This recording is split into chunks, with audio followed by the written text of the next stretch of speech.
Miami est toujours en vie, les Lakers ont perdu ce match 5 et donc nous aurons dimanche soir un superbe match à 6. Mais aujourd'hui, maintenant, on va tenter de débriefer ce superbe match. Beaucoup de tension. Une dernière action qui a beaucoup fait parler. Là, on en parle tous sur les réseaux sociaux. Il y a beaucoup de choses à dire, Erwan. Ouais, on s'est régalé. Et honnêtement, quand on voit l'intensité de ce match 5, tu disais souvent depuis le début des finales que tu avais du mal à te mettre dans ces finales. Tu n'avais pas l'impression que c'était des finales NBA. Je comprenais à peu près ce que tu voulais dire, même si je ne partageais pas complètement ton avis. Honnêtement, ce soir, on a vibré. On a assisté à un match. Un grand match. Je le dis maintenant, je n'ai pas ressenti cette tension-là depuis le match 7 Warriors Cavs de 2016. Honnêtement, j'ai vécu un grand match de basket et je suis content que ça continue, sans être pro Lakers ou pro Heat. Je suis content que ça continue tant les acteurs nous ont régalé ce soir. On a eu des stars au niveau, on a des grands moments de basket aussi des deux côtés, on a des grandes actions qu'on va essayer de débriefer tous ensemble. On va parler en long et en large de cette dernière action, de ces dernières actions avec le tir de Danny Green qui passe loin de la mire, la petite passe de Markieff Morris aussi derrière. On va essayer de débriefer tout ça. D'ailleurs, je pense qu'on va commencer par ça parce qu'on fera le déroulé du match. Mais il faut aller sur le plus chaud. Dites-nous dans les commentaires, là, dans le chat, puisque nous sommes en direct à 5h49 sur Twitch avec déjà plus de 1000 personnes. Donc on est ravis. Si vous êtes sur YouTube, n'hésitez pas à nous donner votre avis sur ces dernières actions. Alors Erwan, Jimmy Butler a été extraordinaire. LeBron a été fantastique tout du long, des pourcentages complètement fous, des passes, des rebonds et un duel. J'ai envie de te dire, dont on se souviendra très longtemps. Non, mais c'est ce qu'on aime, c'est ce qu'on adore. C'est ce qu'on adore en NBA. C'est des duels, c'est des mano à mano comme ça. Et on a eu le droit ce soir à un mano à mano qui s'est terminé avec la dernière possession dans les mains de LeBron James. Voilà, sur les 2 dernières minutes, les ballons sont à Butler, les ballons sont à LeBron James. Et les deux vont se les chercher. Sauf la dernière possession, on va revenir dessus. Mais c'est exactement les scénarios de match qu'on a envie de voir. Et franchement, ça a été avantage, donc forcément, sur cette fin de match à Jimmy Butler, qui a été héroïque, qui est allé au bout de lui-même quand à un moment donné, il provoque la faute, qui va se poser sur les rambardes derrière, on le voit à bout de souffle, que je pense même qu'Eric Spoelstra, à ce moment-là, prend temps mort, mais même pas stratégiquement parlant, il prend temps mort pour que Jimmy Butler souffle, je pense. Vraiment, tant on le sent à bout. Ils sont allés au bout de même le 8. Pareil pour les Lakers. Et voilà, ça se joue sur une dernière possession. C'est tout ce qu'on aime. Le score, donc 111-108, avec des lancers forts pour Jimmy Butler, un incroyable LeBron sur des tirs et de la pénétration en force sur la fin du match. Le mano à mano, en fait, c'était vraiment Butler contre LeBron avec panier, le AD qui défend sur Jimmy Butler, LeBron qui enchaîne. Et on arrive à cette dernière action où les Lakers ont une chance à -1 de repasser devant et donc temps mort pour les Lakers. Et le système visiblement, tiens, regarde, super. Alors là, magnifique. Si tu peux me remettre juste un peu plus tôt pour qu'on se le remette. Tu l'as pas un tout petit peu plus tôt par hasard, Tom? Ok, ça commence comme ça. En gros, il y a un écran de je sais plus qui d'ailleurs pour LeBron. LeBron va faire une pénétration à droite et va être confronté à 3 ou 4 joueurs du Miami Heat. Et derrière de Danny Green d'ailleurs, Danny Green. Et donc du coup la défense se resserre, sachant que LeBron a été très fort sur une pénétration juste avant. Danny Green est grand ouvert, LeBron ressort bien la balle sur Danny Green qui va envoyer ce tir, cette chaussette, comme dit Polo. Il est vraiment très court, sachant qu'il avait mis un bon tir un peu plus tôt. Et ensuite la passe de Markieff Morris qui restera pas dans les annales du basket. Qu'est-ce que tu penses, Erwan, de cette dernière action? Que c'est pas clair, que cette espèce de situation de pick and roll à 2, j'ai pas l'impression que c'est une sortie de temps mort. Et pourtant, on a l'impression que sur toutes ces finales, toutes les sorties de temps mort sur les 5 matchs qu'il y a eu ont toujours été propres chez les Lakers. Si tu regardes bien, toutes les sorties de temps mort, il y a plutôt une bonne action. Là, c'est une sortie de temps mort pour gagner le titre. Et je comprends pas ce qui se passe. Danny Green et LeBron pour un pick and pop. J'ai l'impression qu'en plus que c'est pas vraiment ce qui est demandé. Il n'empêche que c'est ce qui se passe. Après, LeBron fait cette passe qui est ouverte. Alors oui, c'est ce qu'il faut faire. C'est ce qu'il faut faire, bien sûr. Oui, c'est ce qu'il faut faire parce qu'ils sont 3 sur lui fermés. Mais il s'emmène dans une... LeBron et les Lakers, mais c'est LeBron qui a la balle en main, s'emmène dans une situation où il ne doit pas s'emmener. Je suis désolé, j'ai souvenir de beaucoup de gros tirs sur les finales NBA dans toute l'histoire. J'ai pas souvenir d'un panier pour la gagne qui se termine sur un lay-up. Et là, pour moi, LeBron, une fois de plus, il va fixer, effectivement, il va au lay-up, il n'aura pas de lay-up. Et ce qu'on veut, c'est que le dernier tir, ça revienne à LeBron James. Bien sûr. Et surtout qu'il est dans un bon soir, dans un très grand soir d'adresse. Ouais. Il est inspiré. Et puis sur cette dernière minute, il va chercher les ballons sur du post-up, sur Jimmy Butler, sur de la faute, bataille au rebond pour remettre dedans. Il va se les chercher, ces paniers. On adore ça. Mets-moi une putain d'isolation. Crée-toi un tir. Parce que de toute façon, tu n'auras pas de lay-up pour gagner un titre. Ça n'existe pas. Voire pas de faute. Voilà, voire pas de faute. Ça n'a jamais existé. Donc, Oui, donc il doit faire la passe à Danny Green, mais à ce moment-là, pour moi, il est déjà allé trop loin dans la possession. Moi, ce qui me pose un peu problème, et on regarde les stats de LeBron, extraordinaire d'adresse, il a été... Bah, tu vois, quand on parle souvent des débats pour être qui est le meilleur joueur de tous les temps, bah, c'est ce type de match-là qui te permet de rentrer dans la légende. Normalement, il faut faire gagner ton équipe. Et moi, ce qui me pose problème, c'est ce que tu viens de dire, c'est que sur les 2 dernières actions des Lakers, la première, c'est un post-up de LeBron avec une défense très resserrée de Miami. Et moi, dans ces moments-là, j'en attends que LeBron prenne ce tir, ce qu'il a fait pendant tout le match. Et bien sur les 2 dernières actions, il a fini sur des passes. Et moi, ça m'a toujours frustré énormément que LeBron ne tire pas. Alors on va me dire que c'est ce qu'il fallait faire. Bien sûr, c'est ce qu'il fallait faire, mais en fait, c'est dans le dessin de base que ça me pose problème. L'action juste avant, donc c'était sur une skip pass à KCP qui prend un tir un peu en galère et c'est Anthony Davis sur un rebond, sur un airball, rebond offensif, va marquer. Mais moi, j'aurais aimé que LeBron prenne un fadeaway là-dessus, par exemple, parce qu'il en a mis dans ce match-là, parce qu'il est dans un grand sort d'adresse. Et sur cette dernière action, moi, je ne comprends pas, et comme tu viens de le dire, que ça se finisse sur un pick and roll de Danny Green. Visiblement, on a dit que Danny Green, c'était réel, quoi. C'est-à-dire que un tir pour la gagne, ça doit revenir dans les mains de Danny Green, presque, avec le dessin proposé par Frank Vogel. Donc moi, je suis très frustré qu'il l'ait raté ou qu'il l'ait mis. C'est un autre problème. Mais moi, ça m'a toujours beaucoup frustré que LeBron tente des passes dans les derniers instants. Donc, dites-nous ce que vous nous dites, ce que vous en pensez dans les commentaires. Est-ce que c'est exactement ce qu'il fallait faire? Bravo, c'est un tir ouvert et c'est ce qu'on voulait. Ou est-ce que on aurait peut-être pu faire autrement, au-delà même du résultat? Moi, j'ai cette sensation quand même que LeBron doit prendre ce dernier tir. Et ça doit être un tir à mi-distance, parce que la NBA, c'est les tirs à mi-distance dans les grands matchs. Jimmy Butler l'a prouvé ce soir, par exemple. Mais exactement. Exactement. Je pense que la comparaison aujourd'hui avec Jimmy Butler, c'est que Jimmy Butler, toutes les dernières possessions, il les joue. Et il y a ce tir sur Markieff Morris sur un retour sur un pied. Il y a ce tir sur Anthony Davis. Il va se créer ces tirs. Et moi, ce dont j'avais envie avec le LeBron James, c'est ce dont on avait tous envie, c'est qu'il crée ce tir-là. Alors, on sait qu'il a toujours été comme ça dans l'altruisme, mais... Après, Danny Green le met, on dit bravo, génial. Et certains dans les commentaires, je vois, nous parlent de Steve Kerr ou de John Paxson. Ouais, mais jamais sur des premiers titres. C'est une équipe qui a c'est à l'époque, les Bulls, c'est une équipe qui avait un autre vécu. John Paxson, c'est pour le 3e titre. C'est pour le 3e titre du premier flip-it. Et Steve Kerr, c'est pour le 2e titre du 2e flip-it. Donc, moi, ce soir, j'avais besoin que la situation soit plus claire. Il y a une sortie de temps mort quand même. Ils ont tout ce qu'il faut. La situation, déjà, elle n'est pas claire. Danny Green au pick and roll, je ne comprends pas pourquoi. Et derrière, je veux qu'il y ait une isolation réelle, une vraie isolation, ou en tout cas une situation beaucoup plus claire pour que LeBron puisse créer ce tir-là. Là, voilà, après, moi je te dis, il attend, de toute façon, il attend, et j'ai l'impression qu'ils ont peut-être la naïveté de croire qu'il peut aller au lay-up. Mais je te dis, moi, jamais, et surtout une équipe comme Miami, aucune équipe même en finale de NBA va te donner un lay-up pour gagner, pas un match, un titre. Ça n'existe pas. Est-ce qu'on peut imaginer que c'était ce que voulaient les Lakers, c'est-à-dire qu'ils refont entrer Danny Green sur le terrain à la place de Caruso? C'est Danny Green qui pose l'écran à LeBron, donc on peut imaginer que comme la défense va aller à fond sur LeBron, et si la première option c'est LeBron sur un drive, LeBron fait son choix et il va chercher un shooter, sûrement Danny Green qui aura posé l'écran, est-ce qu'on peut imaginer que Frank Vogel dise c'est toi qui vas nous faire gagner? Enfin, en tout cas, collectivement, Danny, tu vas nous faire gagner. Mais alors, ça peut se tenir, mais alors dans ce cas, c'est de la merde. Si tu veux juste cette situation avec un shooter, aussi, ouais. moi je pense qu'il y a dans la hiérarchie, je le fais avec KCP, qui le fait dans les matchs aussi piqué, rollé, et qui a été énorme sur ce match-là, on va y revenir aussi, ou Caruso en 2e, ou Anthony Davis plutôt. Ou Anthony Davis même aussi, s'il qui peut blessé. Il y a Caruso aussi, mais le dernier mec à qui, sur ces finales, sur ce match-là surtout, et sur ces finales, à qui on a envie de donner la balle, c'est Danny Green.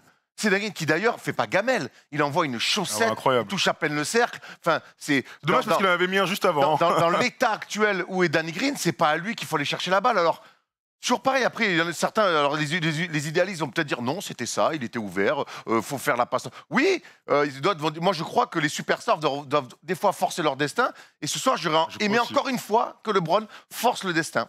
En tout cas, je vois dans le chat, ça divise pas mal le monde, enfin ça divise nous et vous. Si pour vous c'est exactement ce qu'il fallait faire, eh bien tant mieux. Erwan vient de le dire, moi je continue à penser que les superstars doivent prendre les derniers tirs, quitte à rater. Rater, ça fait partie du jeu, et je le comparerai pas à ses prédécesseurs, que ce soit aux Lakers ou dans l'histoire, mais j'ai toujours eu moi cette sensation que LeBron, sa légende doit se créer par des grands tirs. Il en a déjà mis des tonnes. Mais encore une fois, là, il a préféré faire une passe. Et on se souvient qu'à un moment donné, à Miami, on disait qu'il préférait faire des passes dans les fins de match plutôt que de tirer. Donc j'ai un peu eu cette sensation-là. Au-delà des haters ou je sais pas quoi, c'est vraiment dommage de finir un match à 40 pions et d'être aussi fort sur 2 passes. Il fait un match extraordinaire. Il les tient complètement. Il est fantastique. À un moment donné, les Lakers ne défendent plus très bien dans ce match-là, sont dominés clairement, notamment avec l'adresse à 3 points du 8 et la création de Jimmy Butler. Duncan Robinson fait un match fantastique. Il les tient. Quand ils sont à un moment, c'est lui qui va mettre déjà des bonnes défenses, qui va mettre le de la nombre relance, de tirs externes, qui va mettre des tirs à 3 points, qui va les mettre des N1. Enfin, il s'occupe de tout pendant ce match-là. Et encore raison de plus, avec des stats comme ça, on a encore plus envie qu'ils prennent le dernier tir. Alors maintenant, si les pros LeBron, et je peux les comprendre, se contentent de dire « Ah mais regarde les stats », oui, mais aujourd'hui, ce qu'on aurait voulu, c'est que les Lakers finissent le match avec en tout cas, moi, quitte à ce que les Lakers perdent, je préfère que LeBron, dans un soir à 43-7, à 15 sur 21 au tir, prenne le dernier tir, plutôt qu'un mec qui est cramoisi et qui joue en Santiago. Là, c'est clair. Voilà, on a fait un peu le tour sur cette dernière action. On va essayer de parler du match plus globalement, parce que Miami a donc gagné. On a l'impression que les Lakers sont perdus, mais Miami a fait un match extraordinaire. De bout en bout, Jimmy Butler a joué au niveau de LeBron, c'est-à-dire que sur les points évidemment, mais dans l'implication des autres et dans l'impact sur la fin de match, Jimmy Butler était incroyable au lancer franc aussi. On voit les stats au global, 42% à 3 points au tir pour Miami, 36 du côté de Los Angeles. La bataille au rebond est toujours plutôt, depuis 3 matchs, plutôt équilibrée, et c'est ce qui permet à cette équipe de Miami d'être dans les matchs et de s'offrir des money time. Le plan de jeu a encore été une fois respecté, sans zone. C'est fini, mais il y a pas mal de gens qu'on va essayer de ressortir aujourd'hui. On va retourner un peu au début du match. Juste par rapport au rebond, tu parlais du rebond. Vas-y, en première mi-temps, Miami gagne la bataille du rebond 21-16. Ça doit être l'une des premières fois de ces finales que ça arrive. Et ce qui montre bien, ce qui illustre bien le parfait début de match du 8 qui a été tout de suite, on l'a senti, tout à fait, bien dans son basket, mais dans le combat aussi. Ils ont mis une vraie guerre et qui a bien marché, qui a été au début plutôt bien contrôlé par les Lakers avec Dwight Howard. Et dès que Dwight Howard est sorti, on a senti petit à petit que le Heat prenait le dessus sur les Lakers. Au début du match, ce qui était bien, et ce qu'on a d'ailleurs ressenti à la fin du match aussi, c'est que c'était le match le plus plaisant à voir. Les deux équipes étaient clairement au niveau. Défensivement, on a vu des choses, on a vu pas mal d'adresses et pas mal de points au début. C'était un début de match plaisant. Il y a cette petite embrouille à 7 minutes de la fin du premier quart-temps entre Jimmy Butler et Dwight Howard qui s'attrape un peu. Pas de technique, les arbitres ont bien, pour une fois, n'ont pas sifflé pour rien à ce moment-là. On se dit que on va avoir le mano à mano qu'on espère tant en fait dans les matchs. Souvent, on sentait qu'une équipe était meilleure que l'autre. Là, aujourd'hui, on peut dire que Miami a fait plutôt la course en tête, mais les deux équipes, en tout cas sur cette première mi-temps, ont été au niveau et au meilleur niveau possible.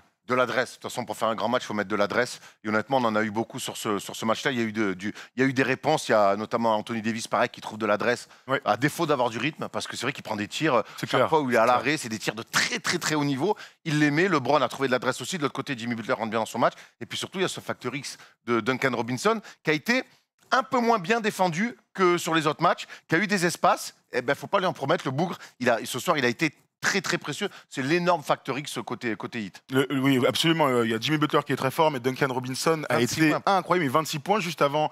Dans la preview de ce match-là, on se disait il va pas répéter encore une fois un très bon match. Il va pas refaire la même chose qu'au match 4 où il avait été très adroit. Là, il a été incroyable. Alors, on peut aussi mettre ça sur le plan défensif des Lakers qui lui ont laissé étonnamment plus de tirs. Où je mets ouvert, mais ouvert pour Duncan Robinson sur des sorties d'écran incroyables. Ce end-one aussi, à un moment complètement fou avec Kuzma qui vient dans ses bottes. Il nous a bluffé par son attitude. D'abord, il n'a jamais rien lâché, mais ça y est, on a retrouvé le Duncan Robinson qu'on a vu pendant tous les playoffs. Ouais, il y a eu des mésententes. On sait que Duncan Robinson, ils avaient un plan clair avec lui. C'était qu'on le suive dans tous les écrans à chaque fois, ce que fait KCP notamment très bien. Et s'il y avait du retard, c'était le grand qui se montrait le temps que KCP reprenne, voire changer s'il y avait des grands écarts.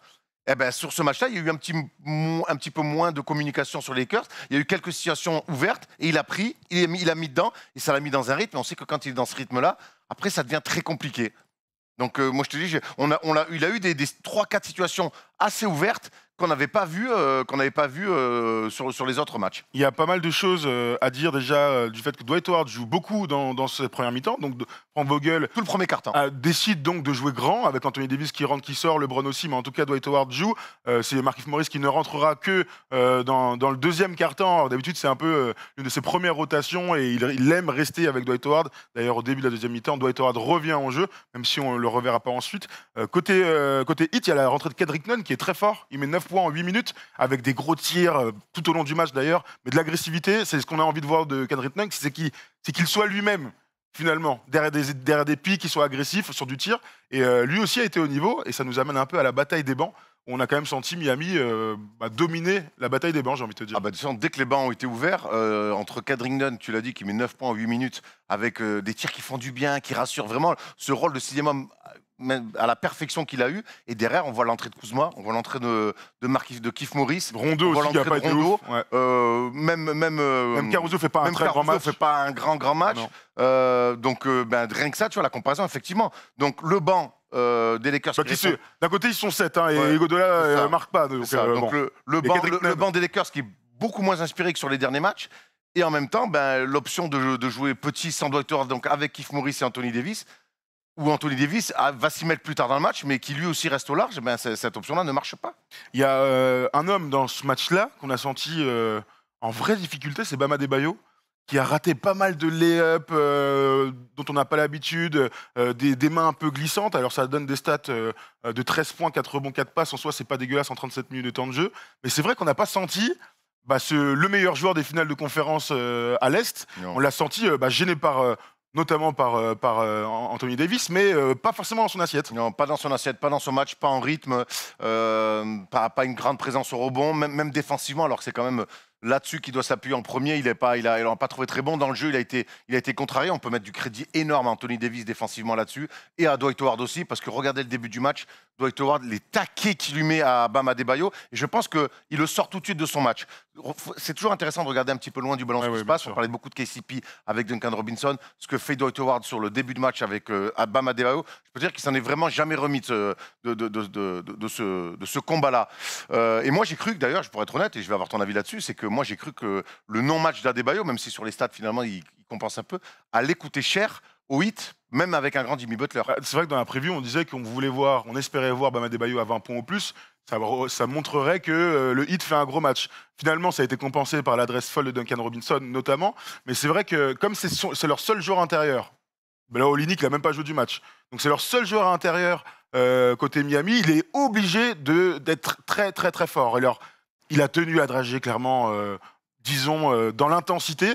Peu de rebonds, finalement, pour ce joueur-là, mais il a été aussi un peu embêté parce que pour défendre sur Anthony Davis, t'es au large. En tout cas, sur 3 quarts temps, Anthony Davis joue tellement poste 2 que Adebayo, on le voit un peu moins à l'intérieur. Ça explique aussi ces 4 rebonds. Mais finalement, Miami gagne avec un Adebayo moyen. Donc, la lecture est un peu difficile.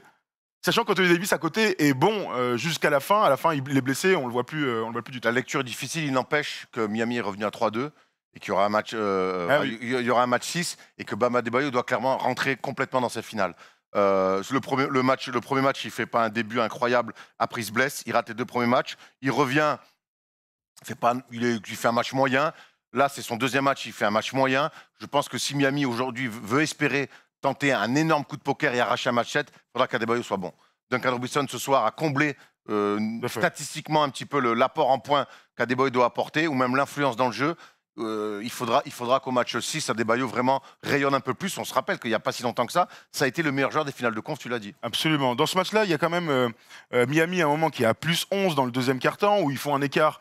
Il n'y a pas trop d'inquiétude côté Lakers. Tu sais que dans ce genre de moment, les stars vont se réveiller, et par le biais de LeBron, et par une adresse complètement folle à 3 points, avec des tirs un peu d'entraînement. Il y a un moment, à 45, il prend un tir, t'as l'impression que c'est un lancer franc. Une énorme filoche un peu à contre-rythme. S'il continue d'ailleurs d'imposer son adresse dans ce match-là, même quand Miami mène ils prennent 11 points d'avance, encore une fois, je crois, 93-82 à 10 minutes 30 de la fin du match, où tu sens qu'il y a un écart, mais t'es jamais inquiet avec les grosses équipes comme les Lakers, c'est qu'ils arrivent toujours à faire des stops et à avoir un peu de relance. Et les Lakers, quand ils commencent à courir, ils sont inarrêtables. À début de 4e quart-temps, un peu inquiétant. Il repart notamment avec Maurice. Avec Kuzma et Maurice. Kuzma qui est transparent sur ce match-là, qui vraiment, lui, dès qu'il met pas dedans, dès qu'il y a un peu de dureté, dès qu'il faut être au combat, il n'y a plus personne. Markieff Morris n'est pas dans son soir non plus. Il repart quand même avec ces deux-là. Et il sent qu'il y a danger. Et tu lui dis, plus 11, et là, il renvoie Anthony Davis qui accessoirement boîte bas, mais quelque part qui le recadre aussi dans le jeu, parce que Anthony Davis, enfin, court dans l'axe, reste dans l'axe. LeBron prend aussi les choses en main. Les Lakers se remettent à défendre très très fort. Et du coup, je vois pas ce que tu me dis avec les lumières pleine gueule. Il est serré, mon micro. Si, il est serré mon micro. Donc voilà, donc et à partir qu'Anthony Davis se rapproche du cercle, ça amène beaucoup plus de solutions pour les Lakers.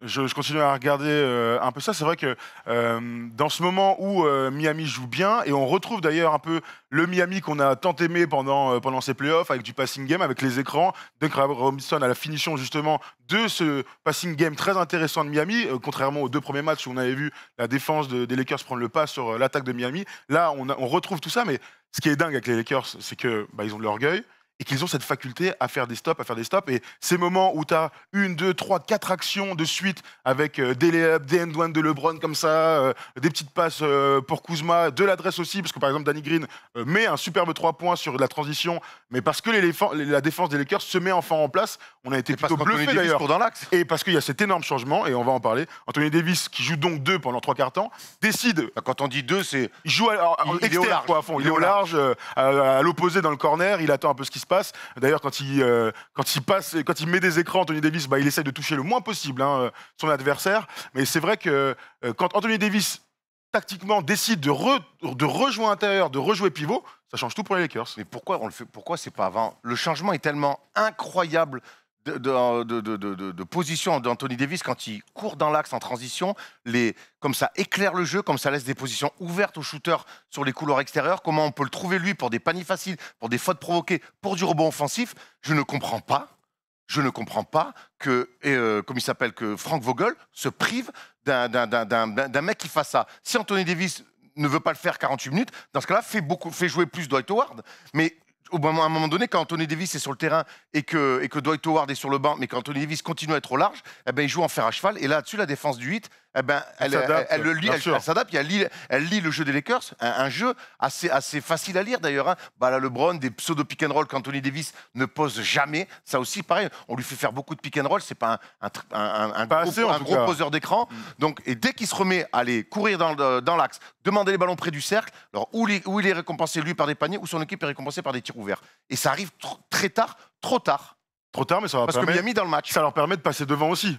Par le biais d'un joueur qui me bluffe là sur les finales, mais sur les playoffs, c'est Candavius Caldwell-Pope, qui est incroyable. En Cannes, ça on le savait, mais capable de mettre des filoches du démon, des gros tirs, des petites contre-attaques aussi. Et défensivement, on ne cesse de dire combien il est important. Et c'est lui qui défend sur Duncan Robinson, par exemple. Il a été très très fort encore une fois ce soir. Moi, je suis impressionné par ce dire. J'aimerais bien avoir le numéro de son coach personnel, tellement qu'il est en canne. Tu le dis souvent, on le voit, il fait un très bon début de match. Il est encore très bon sur la fin. Défensivement, on n'arrêtera pas de le dire, il se met des sacrés pelés. Même si ce soir, c'est plus de la mésentente que des erreurs défensives franches. Mais ça a eu 2-3 mésententes collectives. Mais il est clairement le facteur X de Lakers. Le soldat numéro 1 derrière Anthony Davis et LeBron James. C'est la valeur sûre. C'est vraiment la valeur sûre. 16 points quand même. Tu vois, c'est important avec des tirs qui comptent. Moi, tu vois, par exemple, sur la dernière possession, quitte à jouer ce pick and roll chelou avec un deuxième arrière, je préfère que ce soit avec KCP qu'avec Danny Green. Il y a un autre mec, on en a parlé vite fait, Anthony Davis, qui s'est fait mal, qui a aggravé sa blessure au talon dans le match. Il y a eu un vrai avant et après cette blessure. Ça paraît anodin comme ça, mais après, il ne marche plus du tout comme avant. Tu le vois boiter bas. Frank Vogel insiste avec lui, c'est normal. Il faut serrer les dents, c'est un match pour le titre, donc t'as pas envie de voir Anthony Davis sur le banc. Mais ça m'a fait mal au cœur de le voir finir à 50% de ses moyens. Ce soir, les Lakers perdent gros en fait. Ils perdent un match alors qu'ils avaient les ballons pour être champions. Ils ont la balle pour être champions. Anthony Davis se blesse. Et on voit que quand il rentre au vestiaire, il boite. Et on l'a vu même sur tout le reste du match après sa blessure, il boite. À voir ce que les résultats médicaux vont donner le lendemain. Mais ce soir, c'est une sale soirée pour les Lakers. Tu perds un match qui peut t'offrir le titre et une de tes stars est certainement blessée, amoindrie pour la suite. C'est quand même un bilan qui fait mal à la tête. Il va falloir se relever. L'avantage, c'est que dans 2 jours, il y a un match aussi. C'est que de toute manière, ils n'ont pas le choix. Aujourd'hui, ça devait être la grande fête pour célébrer effectivement Kobe. Ils ont remis le maillot et tout ça. Ils prennent du retard. Moi, je les imaginais pas perdre ce match. J'avais l'impression qu'il y avait quelque chose d'autre autour de cette équipe qui leur permettrait de gagner en tout cas cette série en 5. Et malheureusement, non. Est-ce qu'on peut dire aussi que c'est la victoire de Jimmy Butler? Oui, parce que Jimmy Butler a rectifié par rapport à ce qui se passait au match 4. On se souvient, sur le match 4, j'étais très frustré. J'étais tombé un petit peu sur Jimmy Butler en disant qu'à la fin, sur les 3-4 dernières minutes, je ne voulais plus voir un Jimmy Butler passeur, je voulais voir un Jimmy Butler, scoreur, mettre des gros tirs comme il avait fait au match 3. Au match 3, il est pareil dans la passe avec un triple-double, mais il met 40 pions et à la fin, c'est lui qui met les gros tirs. Et dans le match 4, il s'est un petit peu oublié là-dessus. Et là, sur ce match-là, mais qu'est-ce qu'il a fait? Il s'est créé ses propres tirs. On l'a vu dans le mid-range. Alors, il n'a pas forcé, il s'est chaque fois amené là où il voulait. Il a beaucoup aussi, les Lakers, changé sur pick and roll. Il est allé des fois se choisir un petit peu aussi ses défenseurs. Mais dans la fin du match, parce que ça fait 3 matchs que Jimmy Butler est fantastique, mais les 2 matchs que gagne Miami, il met des gros tirs de la fin. Oui. Et donc, au bout d'un moment, il a toute la saison, il a aimé impliquer tout le monde, mais quand c'est les 3 dernières minutes, moi, ce que je veux, et ce serait bien que LeBron le comprenne aussi, c'est qu'on veut que les stars mettent les gros tirs. Et c'est ce qu'a fait Jimmy Butler. Jimmy Butler, sur la fin du match, il était donc crevé. Il y a cette image incroyable après une faute. Même Eric Spoelstra prend un temps mort pour qu'il reprenne son souffle. On le sent, mais au bout de lui-même. Et c'est ce qu'on aime avec Jimmy Butler, le soldat parmi les soldats. On voit ses stats, 35 points, 12 rebonds, 11 passes décisives. Encore une fois, un match extraordinaire, héroïque de Jimmy Butler. Et c'est vrai que tu lui avais reproché ça. On lui avait reproché ça au match 4. Dans les derniers matchs, de préférer faire une passe plutôt que de tenter sa chance, au-delà de marquer. Marquer, c'est ce qu'il y a de mieux, mais les stars doivent tenter leur chance dans les fins de match. Et là, c'est vrai qu'on a beaucoup de tirs en tête. Un petit jumper après un dribble sur Anthony Davis, le retourner sur Markieff Morris, un petit fade-away qui marque, des lancers francs à la fin, parce que Jimmy Butler a beau être fatigué, à la fin, il enquille les lancers francs, il enquille les lancers francs. D'ailleurs, LeBron aussi a marqué des lancers francs, Anthony Davis aussi. À la fin, d'ailleurs, c'était tellement un bon match que plus personne ne ratait rien. Et c'est vrai que quand je te posais la question, pour moi, c'est vraiment sa victoire. C'est vraiment sa série. Là, il est en train de montrer que, en fait, il est au niveau des tout meilleurs, au meilleur niveau possible, malgré les blessures, malgré les absences dans son équipe. Thomas Laroukis m'a envoyé un message qui résume tout. Il m'a dit grand monsieur Jimmy Butler. Et en fait, c'est ça. On voit vraiment que c'est. Il a toujours eu l'attitude et le discours d'une superstar qui avait vécu des grandes finales, mais il ne l'avait jamais fait. Et là, on voit qu'aujourd'hui, c'est un mec de rendez-vous. De toute façon, il adore ça. Ouais. Il adore le challenge, il adore les rendez-vous. Il avait encore parlé avant le match en disant, mais attendez, personne ne va rentrer chez lui, on est encore ici. Ouais, c'est clair. Je vous dis que moi, personne... Et il assume derrière. Et ce que je trouve incroyable, c'est comment ses coéquipiers croient en lui aveuglément. Ils le suivent, ils sont prêts à aller à la guerre avec lui, et ça se sent. Et comparé à la fin de match des Lakers, par moment, j'ai l'impression que le Heat savent exactement ce qu'il faut faire. Alors ça marche pas, mais tout le monde parle le même basket. Et sur 2-3 positions, les Lakers, en tout cas sur ce match-là, j'ai senti que certains, qu'est-ce qu'on fait? Voilà, et c'est peut-être aussi ça qui a fait un peu la différence dans cette fin de match. Mais j'ai trouvé en tout cas le coaching de Spoelstra bien plus clair, bien plus limpide pour Jimmy Butler plus simple aussi parce que celui de Vogel pour LeBron James. Après, en fait, ce qui est fou dans ce match, c'est que, évidemment, tu fais la comparaison entre les 2 fins de match. Et d'un côté, tu as Jimmy Butler qui prend tous les tirs et qui va sur la ligne des lancers francs, qui fait gagner son équipe. De l'autre, tu as LeBron qui prend tous les tirs, qui va sur la ligne des lancers francs jusqu'aux 2 dernières actions. Et du coup, son équipe perd. C'est aussi ça la frustration de ce match-là, c'est que dans un mano à mano, dans un duel du top niveau, tout le monde regarde, je ne comprends toujours pas pourquoi ça finit par un tir d'un autre mec que LeBron. Et ça, vraiment... et là, tu vois, je sais que depuis tout à l'heure, tout le monde en parle encore une fois. Et pour la plupart des gens, ce qui est important, c'était que c'était un bon tir pour Danny Green. Et ça, personne ne remettra en cause du fait qu'un grand tir ouvert pour un shooter, eh bien, c'est ce qu'il y a de bien. On va prendre cette petite déclaration que je vais découvrir en même temps que vous. Avec 3 gars sur lui, il fait le bon choix. Donc sur la dernière action, évidemment, de LeBron, Danny est l'un de nos meilleurs tireurs. Il a une superbe vision et nous devons vivre avec le résultat. En fait, le truc, c'est que, et c'est de toute manière, on va revenir un peu là-dessus parce que beaucoup de gens sont arrivés depuis. Cette dernière action, elle est symptomatique de beaucoup de choses. C'est que LeBron James fait le meilleur choix possible au vu de cette action. Il n'y a pas de problème. Je pense qu'on est tous d'accord pour dire ça. Nous, ce qu'on regrette, et moi vraiment ce que je regrette énormément, c'est que dans ces moments-là, j'aurais préféré que quelque chose d'autre soit proposé pour que LeBron prenne ce dernier tir. Évidemment, s'il y a une prise à 3, une prise à 2, il n'y a pas de souci, il faut faire la passe, d'accord. Sauf que là, c'est une pénétration de LeBron avec une défense qui se resserre vers lui. C'est pas, il n'est pas en train d'essayer de prendre un tir. Quand il fait sa pénétration, j'ai l'impression qu'il sait déjà qu'il va faire une passe. Et sachant que l'action d'avant, il fait déjà une passe. Donc voilà, c'est le regret qu'on a, et puis le résultat, malheureusement, fait qu'il perd, quoi. Alors, on va le redire. C'est-à-dire qu'une fois, évidemment moi, c'est dans cette situation où je suis frustré, c'est dans cette situation où je ne veux pas que LeBron se retrouve. C'est-à-dire que je veux qu'il crée un tir. On le répète, aller me chercher un lay-up pour gagner un titre NBA. Ça n'existe pas. Moi, clairement.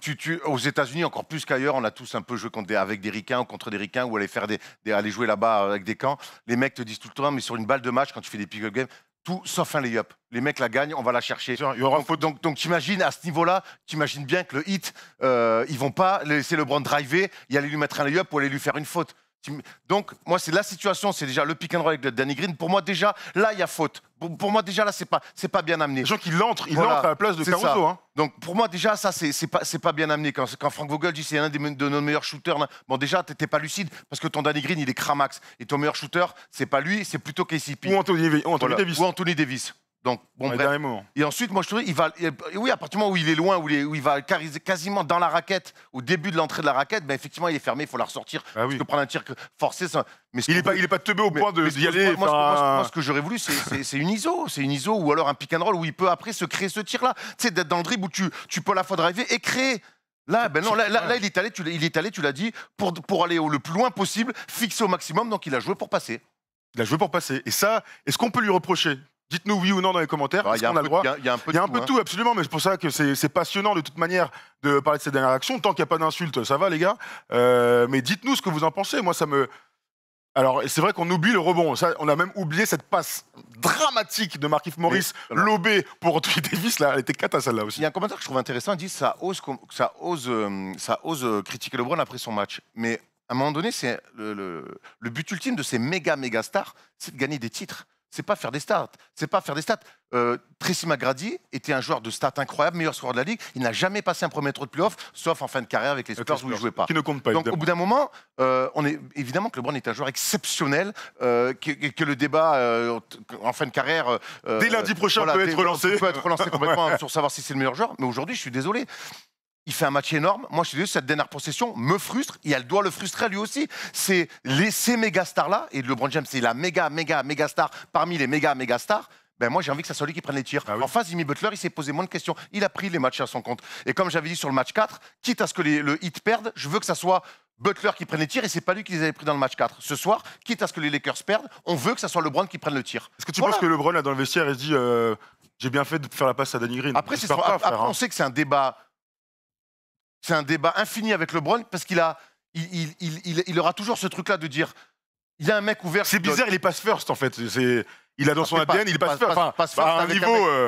C'est aussi le meilleur mec du layup de l'histoire aussi. Pass first avec un mec qui est en lice pour être meilleur scoreur de l'histoire. Parce qu'il est merveilleux. Il est merveilleux.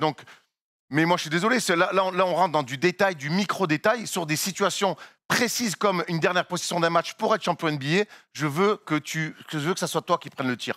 Voilà, c'est tout. Mais oui, et on pourra le dire 1500 fois. Et si lundi, il gagne son 4e titre, et ben on dira. Et s'il gagne avec un buzzer beater, et bien on sera les premiers à dire bravo, c'est exactement ce qu'on souhaite de lui. De toute manière, sa légende est déjà créée. Il va sûrement gagner ce titre. Enfin, en tout cas, on a du mal à imaginer que Miami aille chercher un 7e match, pourquoi pas, mais gagne, ce serait complètement fou. On imagine que LeBron sera champion et MVP des finales parce que c'est lui le meilleur joueur de la finale avec Jimmy Butler, mais il faut bien récompenser un gagnant. Mais en attendant, on continuera à dire que sur ces dernières actions et sur 2 dernières actions, on ne comprend pas pourquoi il ne prend pas ce tir. Donc voilà, depuis tout à l'heure, on est en train de débattre et on voit qu'en fait, c'est 50-50. C'est-à-dire qu'il y en a qui sont d'accord avec nous, d'autres qui disent que c'est exactement ce qu'il fallait faire. Mais pourquoi pas? Mais après, après c'est aussi que pour nous, on a joué au basket, des fois, tu as des coachs qui ont des philosophies. Tout à fait. Et là, tu en as d'autres qui ont d'autres philosophies. Voilà. Après, chacun ses avis. Et c'est pour ça que c'est archi intéressant d'en débattre. Moi, je reste persuadé que notamment en NBA, peut-être qu'en FIBA, ça fonctionne un peu différemment. Et encore, je pense qu'en équipe de France, on file quand même les dernières gonfles à Tony Parker.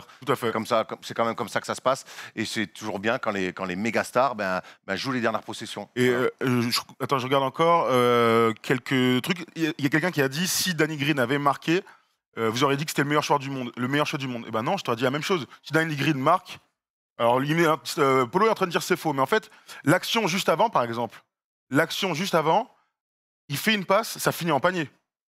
On était tous ensemble. Moi, sur le moment où il fait la passe, je suis pas en train de me dire bravo, c'est bien joué. Je me dis que j'ai envie qu'il prenne son fade-away là. J'ai envie qu'il prenne un fade-away parce que voilà, c'est là que je l'attends. Bah regarde, LeBron a-t-il bien fait de faire la passe? Alors c'est pas exactement l'idée, mais bon, en tout cas, vous pouvez voter. Dites-nous ce que vous en pensez. Et Polo dit que s'il avait marqué, on dirait que c'était le meilleur choix du monde. Moi, je suis sûr que non. Tu peux faire tous les choix du monde, les mauvais, les bons, prendre les pires tirs du monde. À partir du moment où le ballon il rentre dans le cercle. Oui, bien sûr. Il n'y a plus de débat. Bien sûr. Il n'empêche que le ballon n'est pas rentré et qu'on ne va pas refaire l'histoire. Aujourd'hui, on l'a dit 20 fois, certains disent Jordan avait fait la passe à Kerr. Jordan avait fait la passe à... Répétons ça, parce que Jordan avait aussi fait la passe à Pippen, qui avait fait la passe à Horace Grant, qui avait trouvé John Paxson.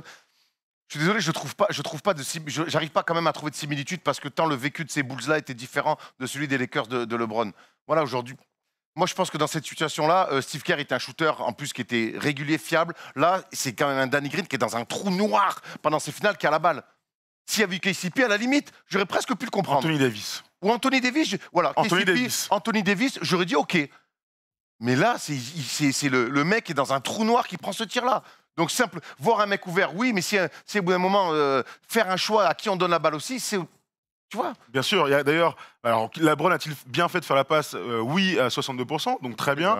Est-ce que c'est la faute de Frank Vogel qui a dessiné un système vite fait? Moi, je pense que oui. J'aurais préféré voir autre chose, en tout cas, dans ces derniers moments, et pourquoi pas, effectivement, un 1 contre 1, s'il y a une prise à 2 franges d'un deuxième mec, pourquoi pas faire la passe? Ça fait partie du jeu. Mais on aurait peut-être préféré autre chose que ce pick and roll pour aller pénétrer. Jordan, On est obligé de faire la comparaison, c'est dingue. non, mais Jordan, C'est fou. Jordan, quand il fait la passe contre Phoenix, qui termine avec le tir de Paxson, et Jordan, quand il fait la passe à Kerr, il est trappé très haut sur le terrain. C'est vrai. Donc il est obligé de la donner. Il est trappé Sur la montée de balle. Il est quasiment trappé sur la montée de balle, Ah ouais. ou aller en tout cas à 3 points. Donc il est trappé très haut. C'est pas le cas de LeBron aujourd'hui. Bah, LeBron, en fait, il y a une prise à 2, effectivement. Il y a une prise à 2 et les défenseurs qui arrivent, donc il y a 3 joueurs sur lui. Mais c'est parce qu'il y a un pick and roll. Parce qu'il y a un pick and roll. Et parce qu'il lâche Danny Green. Voilà. Parce que bah, le résultat Il est fait très que c'était profond peut-être dans le le meilleur terrain. choix pour Miami. C'est peut-être le meilleur choix pour Miami. Et regarde, la preuve, c'est qu'il remporte ce match. C'est pas LeBron le problème, c'est Vogel. Ça se tient aussi. Le coach ou nous, Vogel? Un peu des deux, peut-être. Un peu des deux. Mais en tout cas, c'est un débat passionnant qui va perdurer, je pense, jusqu'à demain, jusqu'au prochain match aussi. C'est LeBron. Et de toute manière, LeBron est un raz-de-marée médiatique. Je suis sûr qu'on va tous avoir ce débat avec nos potes demain, tous ceux qui aiment la NBA, qui ont regardé le match en direct. Et donc, on pourra en reparler peut-être après une courte nuit et revoir l'action pour voir si on change d'avis. Revoir cette fin de match aussi pour voir si on change d'avis. J'ai du mal à croire que je changerai d'avis demain sur le fade-away à l'action d'avant. Et j'ai envie de voir LeBron prendre un dernier tir et marquer. Il met son putain de tir. C'est clair. Derrière, je déchire mon t-shirt et je suis heureux, quoi. C'est C'est clair ouf. que sur les 2 possessions, les 2 dernières possessions où il a la balle, il fait la passe. Alors maintenant, ça peut être une philosophie et qui peut-être les Lakers restent encore favoris. Les Lakers mènent 3-2. Il n'y a pas péril dans la demeure chez les Lakers. Je pense qu'ils l'ont mauvaise parce qu'ils se sont vus champions à peu de choses. Ça s'est joué à une possession. Il n'empêche que les deux ballons, les 2 derniers ballons que LeBron James touche alors qu'il est déjà à 40 pions, il fait une passe. Voilà. Est-ce qu'on peut pas l'amener? Est-ce qu'une superstar comme ça, on peut pas l'amener dans une situation beaucoup plus confortable? J'ai vu une question. Est-ce que si Kobe avait fait cette dernière action, on l'aurait critiqué? Eh ben, cher ami, sache que quand Kobe croquait de ouf, moi, ça me rendait malade, ça me rendait vert. Justement, quand il était dans un excès du croquage, ça me rendait tout autant fou, pardon. Donc, c'est au-delà du simple fait de kiffer ou pas kiffer les joueurs. Là, c'est vraiment que, bah, déjà, un, tu perds, et deux, on le répétera 1500 fois s'il faut, les superstars, surtout en NBA, doivent prendre les derniers tirs parce que c'est pour ça qu'on se lève la nuit au bout d'un moment. Merde. Et c'est ce qu'on reproche aussi aujourd'hui à Yanis qui n'est pas capable de le Alors faire. on a parlé de Yanis, alors il a rien à voir dans ce match-là, mais on a parlé au moins 5 fois de Yanis dans cette fin de match. Et qu'est-ce qu'on disait, Erwan? Bah, que c'était des fins de match. Quand je vois LeBron et Jimmy Butler se répondre sur des tirs comme ça, aujourd'hui, Yanis n'est pas capable de le faire. Par exemple, c'est un très bon. Après, il a que 24 ans, mais voilà. Là, on a vu vraiment une très très grande fin de match avec un vrai mano à mano. Ce qui m'embête, c'est que LeBron, il n'est pas allé au bout de ce mano à mano en voulant faire des passes. Voilà. Et puis il est pas récompensé. C'est toujours pareil. Au bout d'un mois, on fait des choix au basket. Il faut faire des choix.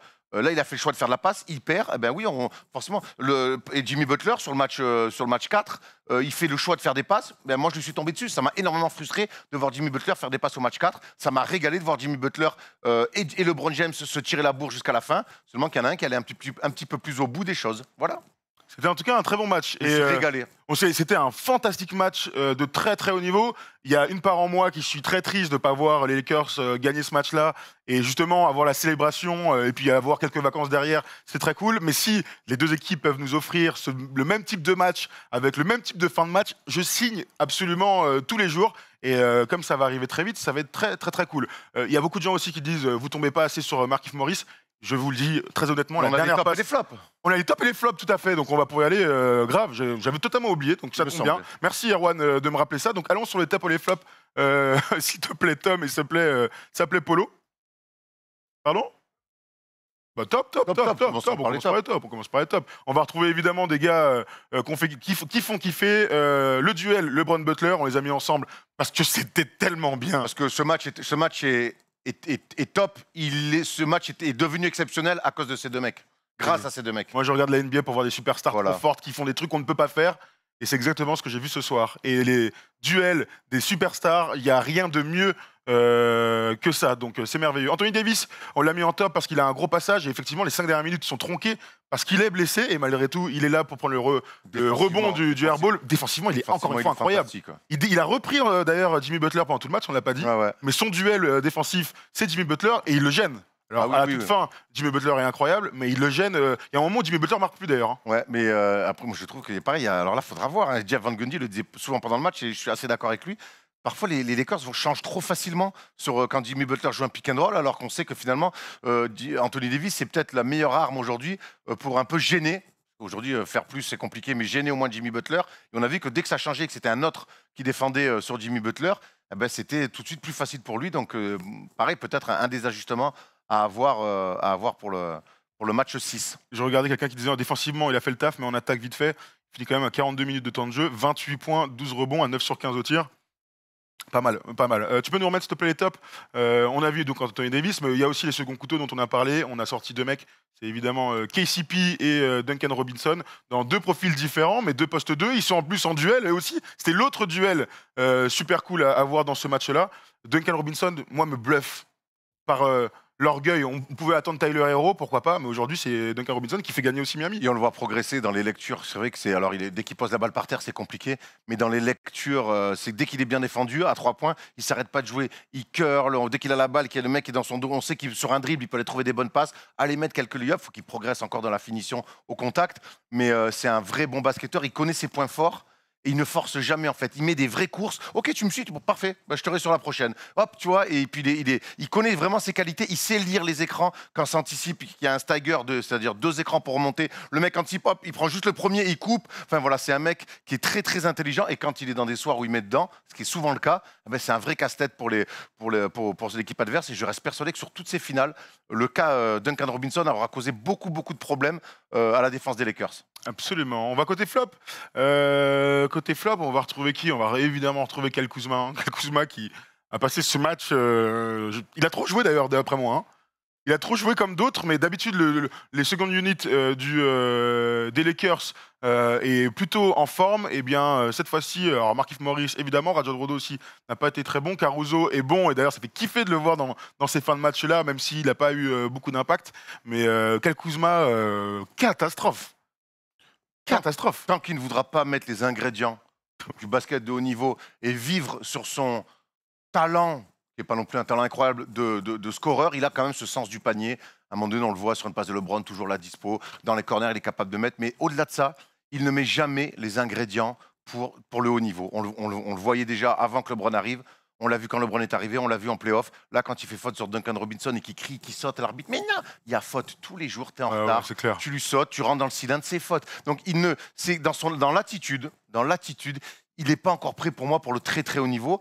Et quand il ne met pas dedans, alors il peut compenser, il peut masquer ses manques avec de l'adresse. Quand il ne met pas dedans, ben, on voit que ça. Et je vois le chat qui lui tombe dessus. À juste titre. Soit autant Markieff Morris, il n'est pas à droit, mais on sait que c'est un basketteur quand même confirmé qui peut amener d'autres choses. Lui, s'il ne met pas un panier, c'est terminé, il ne sert plus à rien. Et je trouve que Frank Vogel lui fait énormément, beaucoup trop confiance. Il y a Bol Nuevo qui dit ouais, mais Kuzma, il est chaud sur IG quand même, hein, sur Instagram. Ça, par contre, là, il est champion tous les jours. Hein. Et Markieff Morris, donc 22 minutes, 0 points. Et cette dernière perte de balle qui aurait dû, honnêtement, permettre aux Lakers de marquer. Il doit se démerder différemment. Il est tout seul à 3-4 mètres. Il y a Anthony Davis qui est dans l'entre-deux. Il envoie une passe lobée directement en touche. Il m'a fait mal au cœur. Hein. Il m'a fait mal au cœur. Après qu'il te revient des ballons comme ça, il reste 2 secondes 6, t'es dans un trou noir, c'est pas ton soir. Il n'y a plus de temps mort. C'est compliqué de trouver la bonne solution. Il y a mieux à faire. Il fait cette passe lobée qui, dans l'idée, n'est pas mauvaise, mais je pense qu'il est tellement mal réalisé. Il se précipite très vite, donc c'est mal réalisé. Bon, voilà, mais je pense qu'ils le perdent avant, les Lakers, le match. Ils ne le perdent pas là-dessus. Hein. Il y a Marid qui dit pas besoin de mettre Danny Green en flop, c'est par défaut. Il envoie quand même une belle saucissasse. Hein. Quand on a revu le ralenti de son tir, mais putain, mais merde quoi. Danny Green, on n'arrête pas de le dire, c'est presque devenu une blague. C'est que Danny Green, il est dans un trou. Alors ce soir, il fait 2 sur 4 à 3 points. Il en met 2 grands ouverts, enfin un tout début de match, et l'autre il est grand ouvert. Tant mieux, hein, c'est déjà ça de prix. Tant mieux. Mais moi, je suis désolé, quand on coach, alors peut-être qu'il dit ça pour un peu préserver son équipe, il a raison. Mais je peux pas croire que la deuxième option de ton système de sortie de temps mort pour gagner le titre, ça soit des balles à Danny Green. Honnêtement, si c'est ça, bah, putain, merde, quoi. Tout le monde a dit que c'était une très belle mes diplômes d'entraîneur. Hein. Tout le monde a dit que c'était une très belle action. Enfin, beaucoup de gens, en tout cas sur Twitter et dans le chat, ont dit que c'était une très belle action. Moi, je continue à penser que si tu es les Lakers d'Anthony Davis et LeBron James, c'est pas Danny Green qui doit prendre le dernier tir. Et ne pas me parler de John Paxson. D'ailleurs, il est où Anthony Davis sur l'action? Il est ligne de fond. Il est ligne de fond. Bah, ils sont tous ligne de fond. C'est vraiment un pic central. C'est un jeu à deux. Où Danny Green, c'est la deuxième option, quoi. Après au plus j'y pense et tout, je me dis, mais en fait, il est même pas impliqué, Anthony Davis, sur le pick and roll, alors qu'on sait qu'à 3 points, pour le coup, sur toutes les finales, il a mis des 3 points qui ont tué. Tu vois, ils vont le. Est-ce que c'est pas Anthony Davis en 2020, tu vas planquer Anthony Davis ligne de fond pour gagner un titre NBA? Cette dernière action, elle va nous faire parler pendant 1000 ans. Mais en plus, tu vois comment ils l'ont lâché, Danny Green. Il était vraiment tout seul, mais avec 4 ou 5 mètres autour de lui. Parce que si tu mets Anthony Davis... Regarde, attends, mais regarde, qu'est-ce qu'il dit? Good luck, good shot. Ok, Fox, oui, il joue contre... Il y a 3 défenseurs sur lui. Ok, ça peut être le GOAT, donc c'est pour ça qu'ils défendent comme ça. Il a fait la bonne action. Est-ce que blablabla, tout ce qu'on peut retenir, c'est que c'est une bonne passe et tout le monde est plutôt d'accord avec ça. C'est une bonne passe de LeBron James. Non mais c'est exactement ce qu'il fallait faire au vu de cette action-là. Mais c'est pas ça le débat en fait. J'espère que vous l'avez compris vu que ça fait 3 fois qu'on le répète. Et on va pas le répéter encore une fois, mais j'espère que vous avez compris. En attendant, regarde l'impasse. Est-ce que si c'est Anthony Davis qui fait l'écran, eh ben t'as une impasse aussi franche que ça. Non, déjà non. Donc vraiment, Anthony Davis, en sortie temps mort, c'est ce qu'on lui demande? D'aller se planquer ligne de fond sur un jeu quart de terrain de LeBron James. Là, il joue intérieur. Là, il est au charbon. Je reste toujours pas à croire qu'il fait cet écart-là. Hein. Oh la vache, c'est ça qu'on demande. Moi, je comprends. T'as 2 méga stars, balle à LeBron, écran Anthony Davis, et puis voilà, tu pop. Tu pop et LeBron joue derrière. Et crois-moi que ça donnera beaucoup moins d'aide que ça a donné. Là, ils ont fait une impasse sur un mec qui est... Alors, il a beau dire ce qu'il veut, Frank Vogel. Ah ouais, c'est notre meilleur shooter. En tout cas, le résultat lui donne pas raison. En tout cas, le hit, ils ont bien compris que c'était pas lui le meilleur shooter de l'équipe, la preuve. Hein. Bon, voilà. Cette image, on verra comment ça finira, mais ce sera une des belles images, des images importantes de cette finale. Danny Green qui tire pour la gagne et qui donc envoie ce mauvais tir. Anthony Davis se blesse. On verra s'il revient à 100%. Miami revient à 3-2, donc sauf un match plein de confiance. Est-ce que Goran Dragic ne reviendrait pas pour le match 6? Je sais pas. Non, mais tu vois, tout est possible. En tout cas, ce soir, les Lakers, c'est une très très mauvaise opération. Alors qu'ils pourraient être en train de sabrer le champagne. Mais bon, il faut faire passer à Danny Green, c'est mieux apparemment. Absolument. Bon voilà, on a fait le tour de ce match 5 qui était passionnant. Le meilleur match de ces finales NBA, l'un des meilleurs matchs de ces playoffs avec une tension et des stars au rendez-vous. On s'est régalé, beaucoup de choses à dire sur cette dernière action. Vous l'avez bien compris, n'hésitez surtout pas à nous envoyer vos avis dans le chat. C'est là, Snoop est toujours prêt à envoyer des coups de sabre lui aussi. Le homme mort 3 points ratés pour Danny Green hein, qui fait le tour des réseaux depuis le début des playoffs et encore une fois ressorti. Danny Green qui est dans un brave trou. Bref, on va aller se coucher en pensant à ce dernier tir de Danny Green. On se retrouvera donc dimanche soir avec un match qui est à 1h30, donc c'est quand même beaucoup plus sympa. On se retrouve à minuit sur Twitch, comme toujours, pour faire une preview avec nos meilleurs paris on Sport.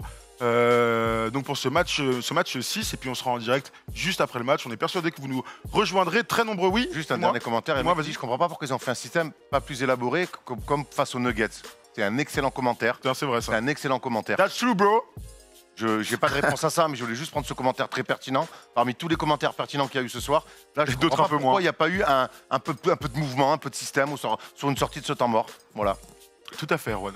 On verra si c'est justement match 6. Tout à fait. On aura peut-être en parler, de se reposer, de digérer ce magnifique match. En tout cas, merci à tous de nous avoir suivis. On était presque 2000, alors qu'il est exactement 6h36 du matin. Une bonne nuit. Je sais pas combien on finit, tiens, je vais dire. On est un peu redescendu, on est à 1500. Donc merci beaucoup à tous d'être là. Vous faites vraiment kiffer pour débattre avec nous dans la bonne humeur, hein, toujours dans le chat. Et puis on se retrouve donc dimanche soir pour reparler de NBA, pour peut-être le dernier match et le match du titre pour les Lakers, sauf si Miami nous surprend encore. Merci Apollo, merci à Tom en régie, merci Erwan. Merci Thomas. Merci Danny Green. Et merci Danny Green. Merci Danny Green. Allez, ciao.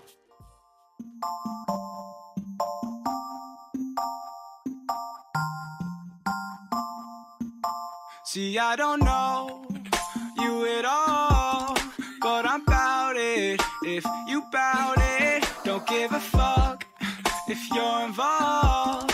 Cause I'm bout it. If you bout it.